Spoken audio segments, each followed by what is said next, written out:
I've been, wanting to have this particular Q&A with PNJ for a long time. When I first came on as ED, I spoke with Paul, as I did with all board members, and we kind of talked a lot about PNJ's audience and who we're trying to connect with. Paul, as you might have read in his bio, has a background in actually organizational management and business, and actually taught those topics at Bucknell for when he was first out of school. And he really brought that into that first discussion with me about Preservation New Jersey's future. And I thought some of that, some of what we talked about could be really helpful for other organizations. And then, of course, the pandemic occurred, and I think the conversation took on a even more important meaning to be able to connect with your audience during really strange, ever-changing times. And it's almost more important than ever to be reaching out to people to get that support for your historic site and to bring them back in different ways than maybe you had before. So with that kind of quick overview, I would love to turn the screen over to Paul and have him introduce himself, and then we'll start our questions. Sure. Well, thank you everybody for joining this morning. I'm happy to have you all here, and we take the time to share. As we all know, there's a lot of challenges with the pandemic, and there's no one right answer because none of us have gone through this before, but I'm happy to share some of the things that we've been doing to stay relevant, and also what we're doing as we reopen. This is my 5th year serving as executive director at the Red Mill Museum Village, and I started as a board member, and as Emily mentioned, I'm also a small business owner, so we take some of that background and bring it into the management of our museum, which has been unique and I think beneficial financially, and has helped us have some of the groundwork of what we needed as we face this pandemic and how we're going to make it through it, and the realization that it's a much longer impact than we all planned. Even when Emily and I first spoke, it was probably a month ago at this point, we were expecting a quick reopen or something a little quicker than what we're seeing now. So I think it's important that we all figure this out together and share some ideas. Definitely. So I'm just going to actually was just telling some people, Paul, I think before you got on, that I went to the Red Mill this weekend for the concert in the quarry. It was my first time, because I'm about an hour away in Newark, and I took this picture I want to share with everybody. I'm very proud. Most photographed site in New Jersey, apparently, very beautiful. I can see why. So I just want to get into some of the questions. So again, you and I had spoken about how important it is for historic sites to know their audience. And this conversation is about, again, engaging with your members, engaging with everyone that's part of your audience. So who is the Red Mill's audience, and how have you stayed in communication with those different groups since the pandemic began in March? Sure. So, again, some of this goes back to things we were doing before the pandemic, and it's really important to understand who you're serving. And, as a historic site, I always tell the story. Like I said, I was a board member before I came over as executive director of the Red Mill. And myself and my programs coordinator, who was eventually our assistant director, went to a historic commission presentation. So this was about almost 6 years ago.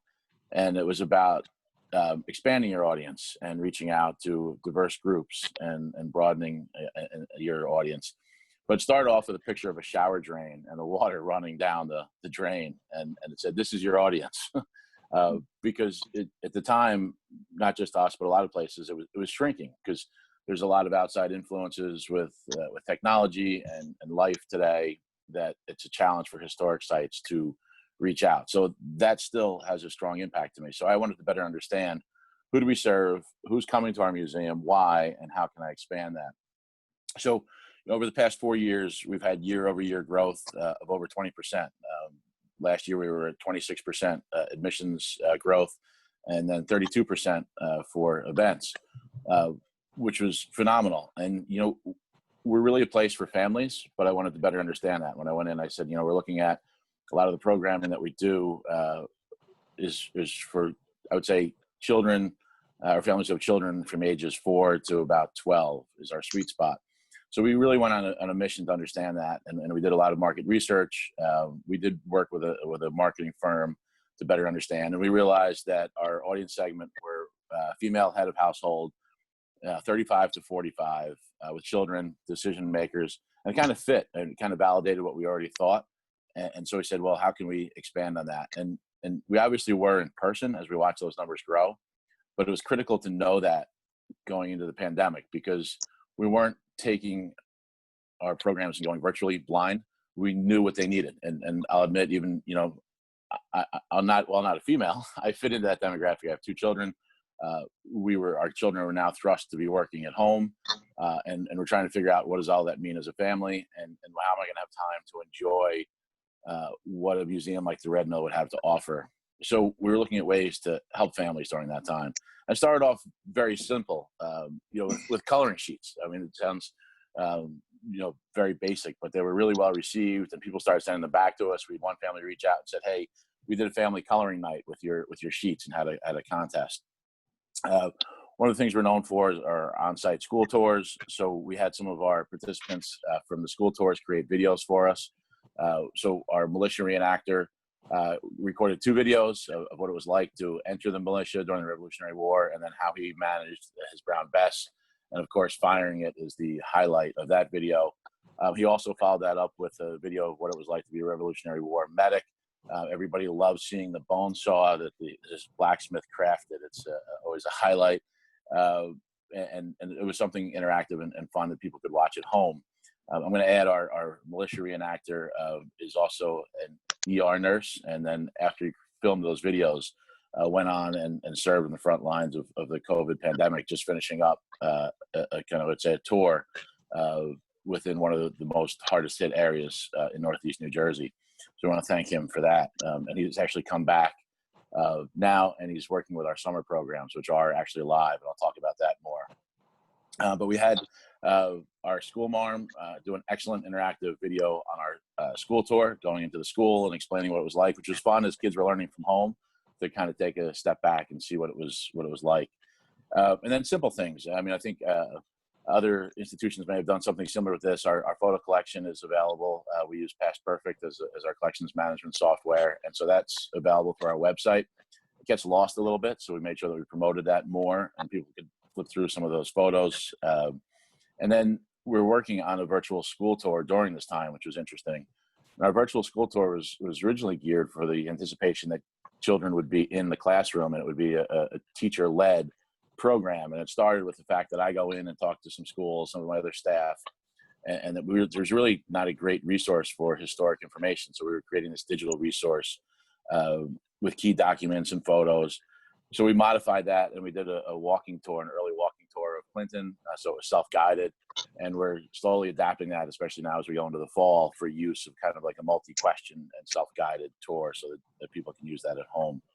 But the key, really was, we're a place for community. And I think, in a larger scope, all nonprofits, but particularly museums, have a place to be that foundation of the community for your neighborhoods, for the cities that you're in. And then how do you do that when you can no longer gather? We were making a lot of headway, challenging kind of the virtual world and having people come to our site and take a break from that world. And now we had to embrace it to be able to continue on with that community. So that was, a transition and a challenge, but it's worked out well. Our lecture, we switched, I could talk more about this, but we switched our lecture series to online. They're better attended virtually than they were in person. Our Facebook page, I was looking at some of the, the information, the reach, preparing for this morning. And we have a little over 8,000 followers. On a typical month before COVID, we had about a 30 to 40,000 reach, and we were over 75,000 engagements over the past month. So people are definitely looking for ways to connect. And if you understand your audience and what you can provide for them, I think you have some opportunities, despite the challenges that we're facing for in-person visitation. Mm-hmm.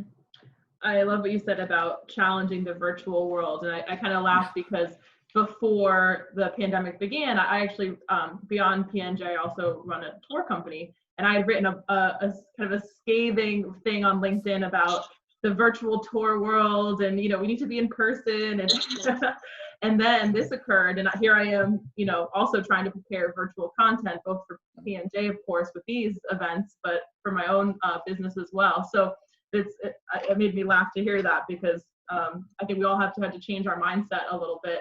and see the benefit of creating different kinds of content, and allowing more people to even come potentially because of that new content, which is cool. Most definitely. And then I keep going back to community. We're there to create a community. So while we would prefer to do it in person, if we do that virtually, it's still amazing to be able to do that for people. That's great. So, you mentioned that you've been having some summer events, and I want to make sure we spend time talking about that. I know different sites or, individuals that are representing sites on the call might be at different stages in bringing people back physically to their sites. So can you tell us a little about some of those summer programs that have been in person and how you've both communicated the instructions really for your staff on how to manage those events, and then communicated to the audiences about what to expect when they come to the Red Mill? Sure. And I think the understanding of what the environment is very important as physical sites start to reopen. So I want to thank you for joining our concerts in the Quarry. But that's one of our series that we were able to continue on with. So we have 6 concerts on Saturday nights. We did reopen to the public July 18th, and we're open just Saturday and Sunday from 12 to 6. And then we have the concert on Saturday night from 6:30 to 8:30. Normally at this time of the year, we're open 6 days a week. Our weekday visitation is obviously a little lighter, and it's usually run through volunteers, and our volunteers most definitely fall into what would be considered the at-risk community for COVID. Our paid staff on the weekend are a little bit younger, a little hardier, and then also it is a job for them. So we wanted to be able to provide that opportunity once again. So that's why we focused on the weekends, because it was a safe way to get started to open. We want to make sure that our staff is safe. I think the key, depending on how many people you have and who's working, I spent a lot of time. Tim Doyle is our visitor engagement manager and really the lead on the weekends. So I spent a lot of time talking to him about what his safety level was and what he was comfortable with. I went through and I actually walked through our museum to figure out what's the best path and that I could determine as we plan for the opening. And I suggest you do that because, I think we're all in our sites for so long. There's things that are just automatic that we do when we walk in, but what does it mean for a visitor, whether that's going to a different place to check in or having a sneeze shield? The other thing I'd hope to create is that it's still a place of safety and enjoyment. So while we have a lot of signage, we tried to make it appropriate, or, most recently we updated our wear masks and social distance sign with a vintage photo. They're not from our quarry, but they look like they were quarry workers wearing masks from back during the Spanish influenza. So it's still definitely in your face, so that to follow those guidelines, but it kind of has a little link and fits in with our site. We had a written reopening plan that was important to understand, figuring out, small things like touch points. We offer touchless ticket purchasing through our credit card system, whether it's Apple Pay or Google Pay. Being able to adjust, I think, is key too. It's been relatively slow on the regular opening days, but as that picks up, we're ready to implement an online ticketing system so that people don't have any interaction. We also changed our pricing. We've usually it's $10 for regular admission, $8 for seniors, $6 for kids, $5 for military. We made it 10 and 5. So the change is easy if people are going to pay in cash. We're actually even adapting that, where we're going to have, if people are going to pay in cash, we were still using our cash box. This weekend, we're going to a kind of a drop box in front of our check-in, and we will have sanitized, I'm going to use quote sanitized, but sanitized change, so that our staff are not touching and handling fresh cash that we know may have some sort of contamination on it, but we prefer the touchless pay system. But so with the concerts have been great. The messaging is, we do a lot of social media messaging of what to expect. Actually, this Saturday morning, we're going to be filming a video of what your visitation would look like. I serve in a lot of different roles as executive director of the Red Mill. So one of those is the Guild of Clinton President, which is our Downtown Merchants Association. And as we all know, as much as we're struggling as museums, small business is taking a very serious and impactful hit. And it's slow for people to come back downtown. So one of the things that I came up with was we need to create comfort and understanding. So I thought, let's take video. And we just started to implement that last week for some of the retail businesses. What is it like to come to downtown Clinton, walk into their stores, understand what the purchase process is, understand that you can be, clean and safe, and with the sanitation. So this weekend we'll be doing our museum also.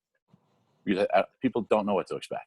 I think creating a comfort level for in-person events is key. Messaging and making sure that people are comfortable are the two keys that I've focused on. Yeah, and I noticed that at the event. I noticed the signs when upon arrival, mentioning to wear your mask.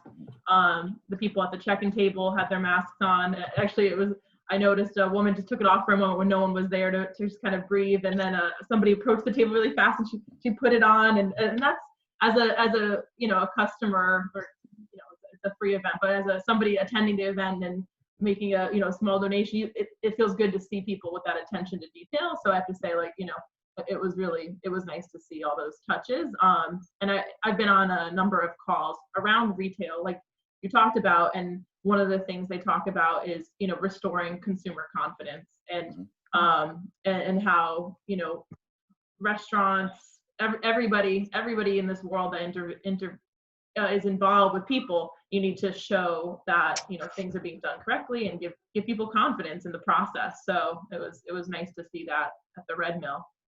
One of our biggest challenges, so our season so far are the concerts and actually 2 car shows. So we had a car show this past Sunday, and it was phenomenal. We even changed that a little bit. It was usually we limit it to 100 cars. We limited it to 75 so they could be spaced out 4 feet apart from each other, so that if the car owner sat in the middle, they have their 6 feet on either side. Again, signage and communication was the key, because we did have over 200 spectators, but our site's rather large, and it was over a period from 10 in the morning till about 3 in the afternoon.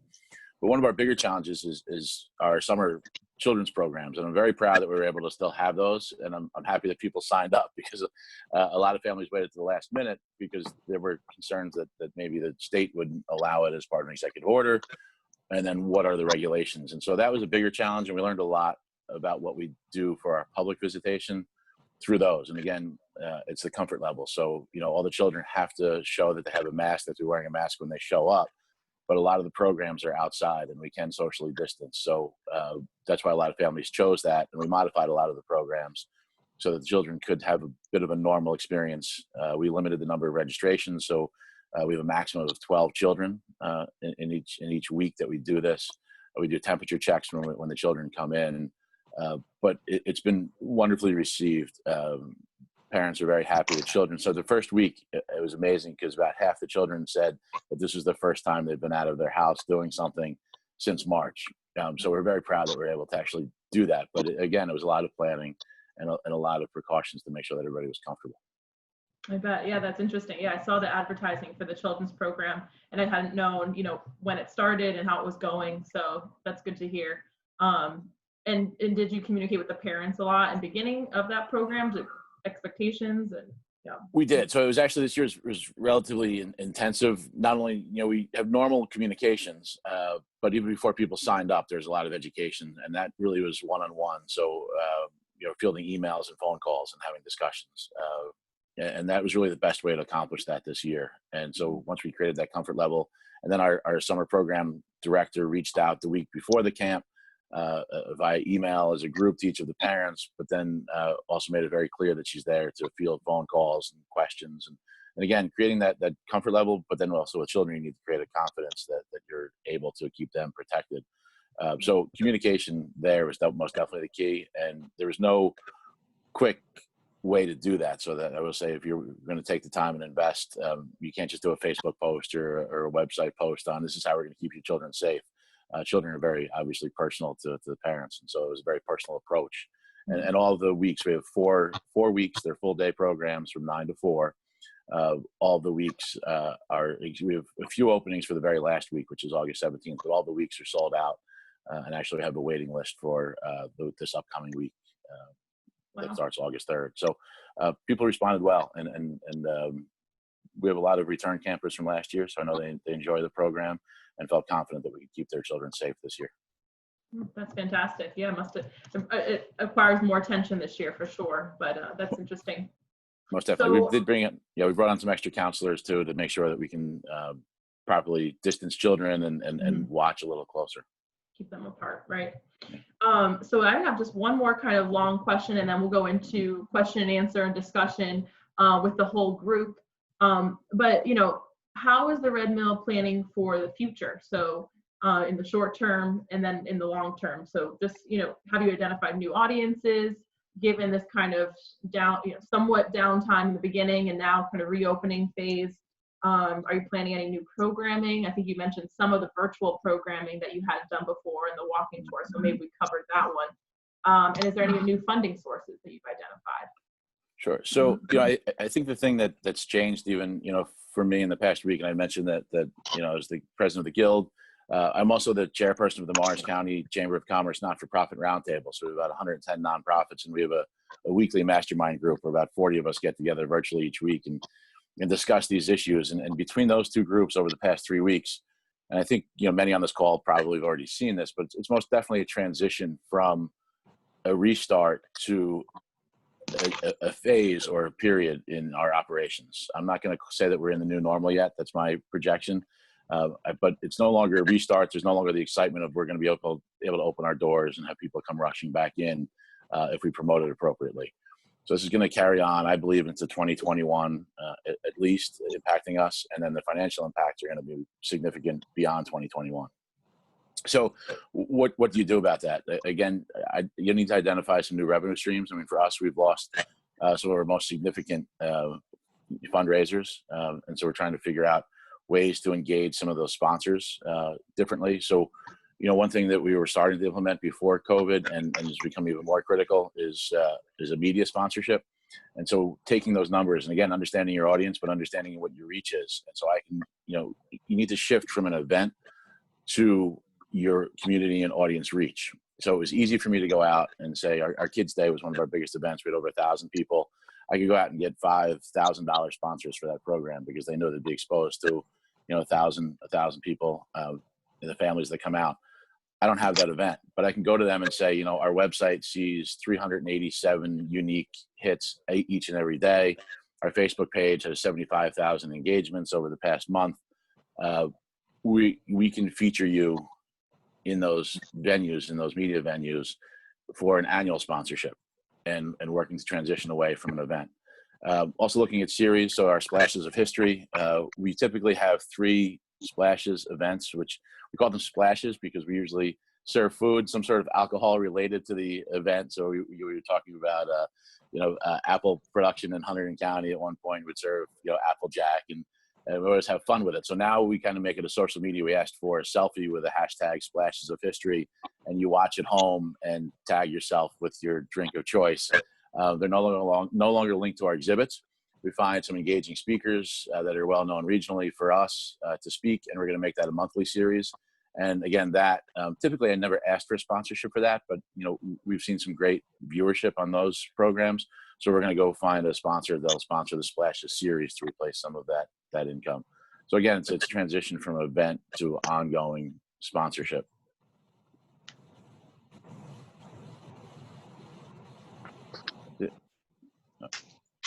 Yeah. I muted myself. I'm back. So one of the things that I think is important that you mentioned, which is, being able to quantify your reach in these times in order to get sponsorships. I know a lot of grants, nowadays ask for all your, not just the number of people on your email list, but how many people, you've reached on Facebook, reached on your website. Do you have any tips for individuals? I know some folks probably are doing this already, but I think it is, like you said, you're not going to have those physical bodies necessarily at your site in order to talk to sponsors about how many people will be there. In some cases, you can't even have a certain number of people at your site, right? So do you have any tips for people that want to kind of just quick and easy be able to track better people coming to their website, people coming to their Facebook page, etc.? Sure. I mean, some of it takes some investment. We can start and you get some basic demographic and visitation information through Facebook and Instagram. Facebook's much better than Instagram. You can look at services. We started using Hootsuite, which is relatively inexpensive. Google Analytics. We're fortunate that our web developer donates a fair amount of his time and services to us. And so he's been able to provide that Google Analytics service to us through the website. So there is some investment into it, but I think it's worth it, especially in this time, because that's where your dollars are going to come from, not only from your sponsors, but as today, and I think probably many on the call, I'm smiling, maybe finishing up their general operating support final report that's due tomorrow. You know, when you apply for these new grants, no matter what they are, you need to demonstrate your audience reach. And if people aren't coming to your site for the next 6 to 8 months and you start applying in 2021, you better know who you're reaching and where they're coming from. And so it's worth that relatively small investment going forward so that you can say that you have that. I'm going to go back to one other thing too about kind of just planning going into 2021 and the suggestion. A lot of us go through strategic planning cycles and phases, and whether that's, you know, a short-term strategic plan of 18 months or you're going out to 3 years. A lot of those plans, I want to suggest you look at what you've done and created, because a lot of those plans have obviously changed based on where you are financially and visitation wise. But one thing we're going to start doing, and Doug Hansen is our board president, he and I have spoken about this, and I know I have other board members on the call. We're going to be looking at an 18-month, what I'm calling a scenario plan rather than a strategic plan. So again, knowing where your goal is, what do you want to reach?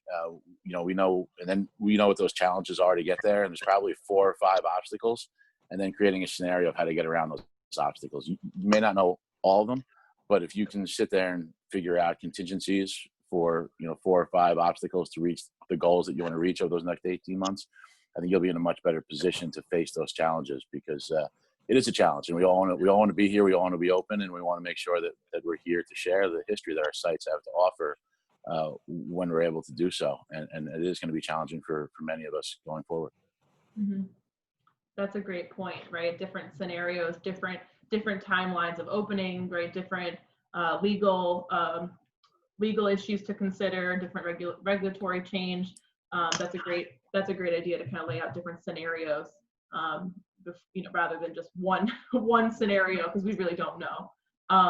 Now, you know, so I think we want to go into Q&A with the audience. One last thing I wanted to point out that you said I just think is important to reiterate is, you know, when you do that demographic breakdown in your Facebook analytics or Google Analytics, you can find out who is watching, and then you can, you know, use that to identify potential sponsors that are interested in reaching that specific demographic. So I know you said that, but I just want to kind of reiterate that can help direct you to potential sponsors. If it's, you know, people with children, you can start to kind of talk to sponsors that are interested in reaching that audience. If it's mostly women, you can talk to sponsors interested in not reaching that audience. So that breakdown can be really important to identify for the future. So, okay, so I'm going to, we're going to move to participant Q&A. I'm going to stop my share here so I can see everybody's faces, so I can call on folks. So does anybody have a question for Paul about in the last 15 minutes, or right on time, or a comment from their experience, you know, communicating with the audience and planning for the future? Our Southwick. Well, thanks for that great explanation, and I'm really thrilled that you're able to use the outside grounds of the mill. I'm actually a neighbor. I live in Califon, so I'm a big fan and volunteer as well. This is a dilemma a lot of our clients are starting to face, and I'm sure many people on the screen here. Once the weather turns and it's much colder, what are your plans for continuing on-site activities, if any? So I always look for the silver lining. So maybe it's an opportunity to find new and innovative things to do. We're relatively quiet through the winter to begin with. So it's not a huge impact to us, but I do want to stay engaged with our audience. So we're looking at some different outside activities, not necessarily cold, but our fall activities are potentially going to significantly change. So we're looking at doing like a quilt airing, where people can walk outside. So it'll be a kind of a later fall and still keep it cool. And we can do a one-way distance walk. You know, one thing we're looking at is maybe some sort of holiday light display, maybe in conjunction with downtown. Again, a walking activity, something to bring people onto the site, but they're walking, so they're gonna have to be dressed warm.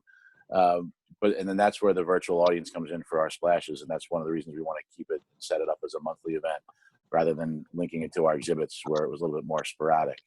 because you are going to have to adjust. But again, the key I always say is look at your site. I've had other, since you're in California, I've had other local, museums reach out to me in Hunterdon, talking about, well, like even now in the good weather, a lot of them are too small to open because they can't have one-way walking situations, or the ventilation's not that great. And so one of them I suggested, why don't you create a window display of some of your collection and tell your story through the window and have a little outside walking tour. It's not what they normally do, but I think it'd draw people in because it's something new and unique for them. So I think the idea, or the foundation we're trying to say is, it's an opportunity to be unique, create something, but I'd also say don't spin your wheels, create something that you can reuse year to year. So if we do something for the holiday this year, it's something that we're going to want to do in future years too. So we're not putting that effort in. I think a lot of us as museums and trying to engage audiences are creating things for this year, and it's taking a lot of time and effort and resources that we don't necessarily have. So be smart about it and create something that you can integrate into future events and keep reusing also. Yeah. And I have to ask too, your very popular Haunted Mill, is there any virtual version of that? Or I know that's got to be a very large fundraiser for you every year. Yeah, so that's something that's a great risk, and we'll be announcing officially soon what we're doing with that. But so there's a lot behind the scenes on what we're doing, and I that until we make an official announcement, I'm not going to go into too many details, but there are going to be virtual aspects of at least keeping the interest in the event and keeping people engaged. And that one's interesting for us because it's a huge event for us. It's our largest fundraiser.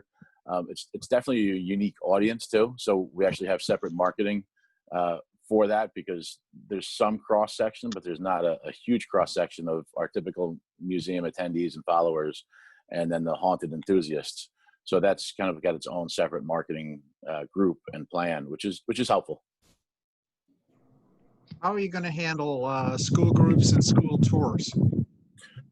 So unfortunately, we were actually looking to handle them even in the spring before schools closed, and a lot of it was communication with our staff and the schools getting started of what they needed. So that's going to be impacted on what schools will allow when they come back. Right now, I'm going to say I'm being pessimistic about it, which I'm rarely pessimistic about anything. I don't anticipate schools allowing school tours in the spring, or at least early spring of 2021. But if they do, we rotate the tours through groups to begin with, so we can definitely handle that as we do our camps, and the summer programs were a great kind of trial for us. So we separate the school students into smaller groups to begin with when they show up. We have usually 5 or 6 different workstations that they go through with our reenactors, or a hands-on program. Some of the hands-on may have to change about, what they touch and how they touch, and the sanitation of those might be more demonstrational than hands-on. But we are fully prepared to implement all those safety and keep the kids on site. That was the foundation of who we are. We're an educational museum. We have schools that come year after year and look forward to it. So there is a commitment there to make sure that we can adapt those programs to keep the children and our staff safe.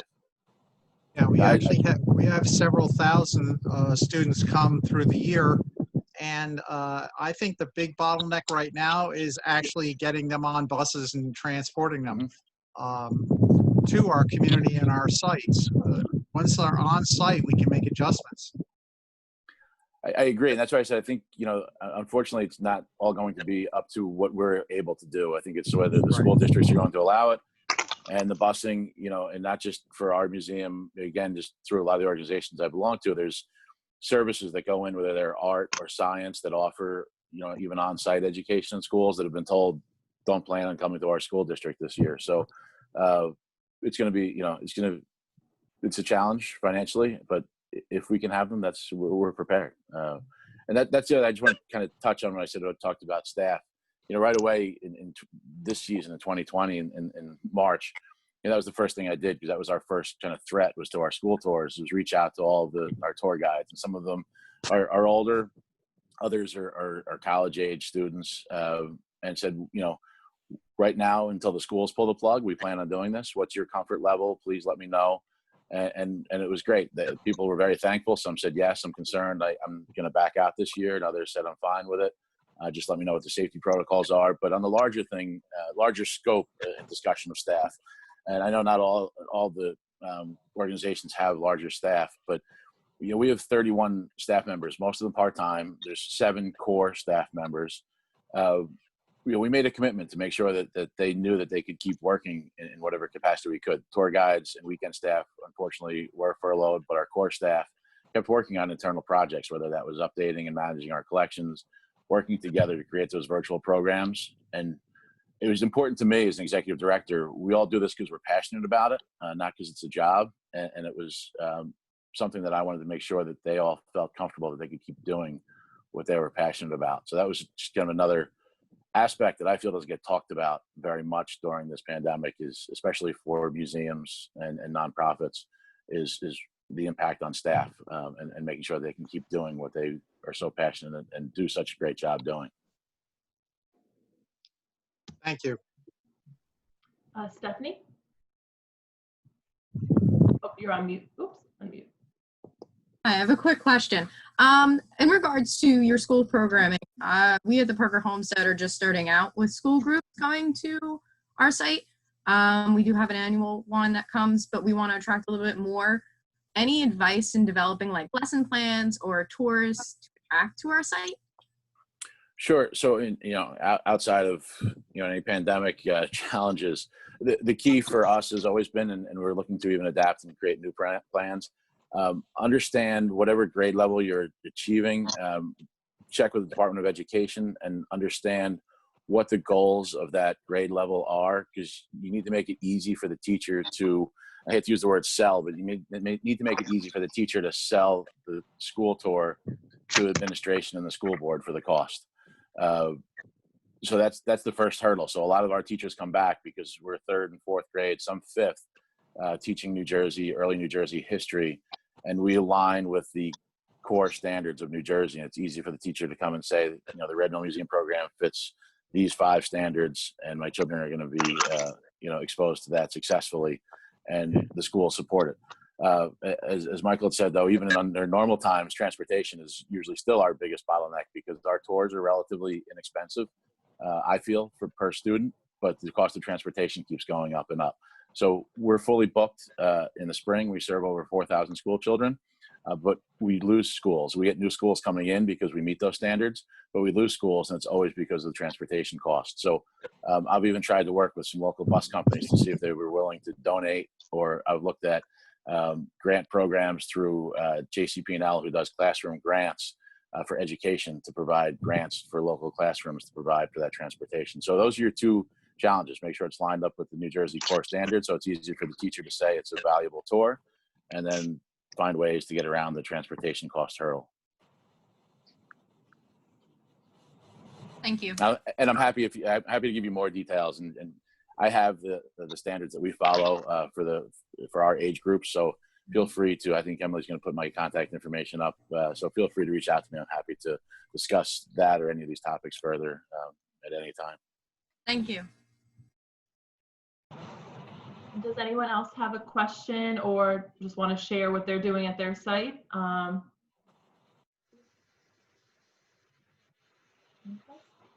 Oh.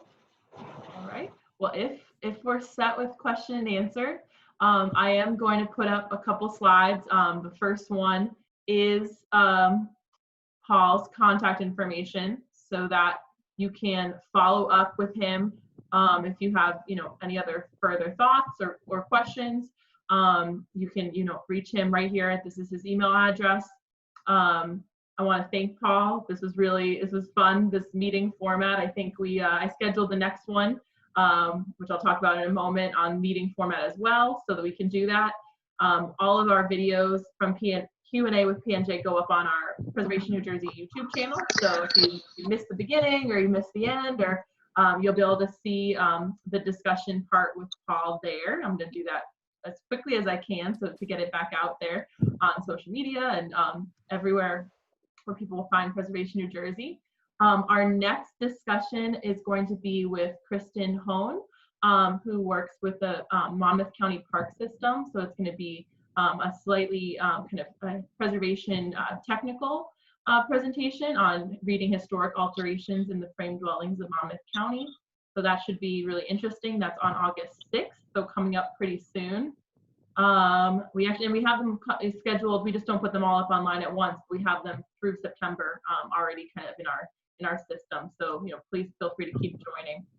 I want to just talk a little bit about Preservation New Jersey. I know some people mentioned that they're already members. Some people past board members, very familiar. Some might not be.